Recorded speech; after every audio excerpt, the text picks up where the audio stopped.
Ikalawang Kronika, Kabanata 12. Hari ni Rehoboam, tinalikuran niya at ng buong Israel ang kautusan ni Yahweh.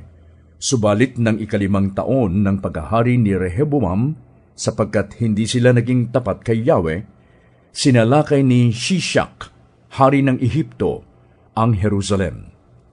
Ang hukbo ni Shishak ay binubuo ng 1,200 karwahe, 60,000 mga ngabayo at di mabilang na mga tauhan, pati mga taga-Libya, taga-Sukwim at taga-Ethiopia. Nakuha niya ang mga may pader na lunsod ng Huda at nakaabot siya hanggang Jerusalem. Dahil sa pananalakay ni Shishak, ang mga pinuno ng Israel ay nagtipon sa Jerusalem kasama ni Rehoboam.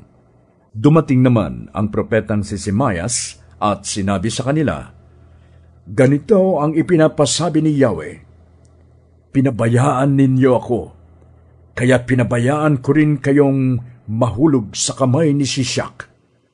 Pagkarinig niyon, nagpakumbaba ang hari at ang mga pinuno ng Israel at sinabi nila, "Makatarungan si Yahweh." Nakita ni Yahweh ang kanilang pagpapakumbaba, kaya sinabi niya kay Simayas, "Nagpakumbaba na sila, kaya hindi ko na sila lilipulin.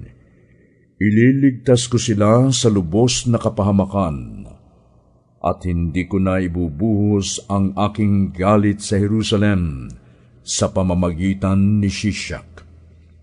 Gayunman, sila'y masasakop nito upang malaman nila kung alin ang higit na mabuti, ang maglingkod sa akin o ang maglingkod sa mga hari sa lupa."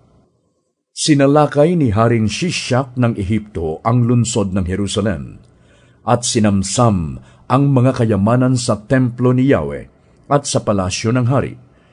Kinuha niya ang lahat, pati ang mga gintong kalasag na ipinagawa ni Solomon. Pinapalitan ni Rehoboam ang mga iyon ng kalasag na tanso. Pinaingatan niya ang nasabing mga panangga sa pinuno ng mga bantay ng palasyo. Tuwing pupunta sa templo ang hari, inilalabas nila ang mga kalasag at pagkatapos ay ipinababalik sa silid ng mga bantay.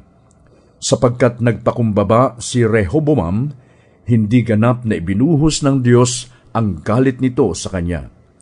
Hindi sila nalipol ng tuluyan, at naging matiwasay na ang kalagayan ng Huda. Naging matatag ang paghahari ni Rehoboam sa Jerusalem. 41 taong gulang siya nang magsimulang maghari, at 17 taon siyang naghari sa Jerusalem, ang lungsod na pinili ni Yahweh sa lahat ng lipi ng Israel upang doon siya sambahin. Ang kanyang ina ay si Naama na isang Amonita. Naging masama siya sapagkat hindi niya sinunod ang kalooban ni Yahweh. Ang mga ginawa ni Rehoboam buhat sa simula hanggang sa wakas ay nakasulat sa kasaysayan ng propetang si Simayas at sa kasaysayan ng propetang si Ido. Patuloy ang digmaan ni Jeroboam at Rehoboam sa buong panahon ng paghahari nila. Nang mamatay si Rehoboam, inilibing siya sa lungsod ni David, at si Abias na anak niya ang humalili sa kanya bilang hari.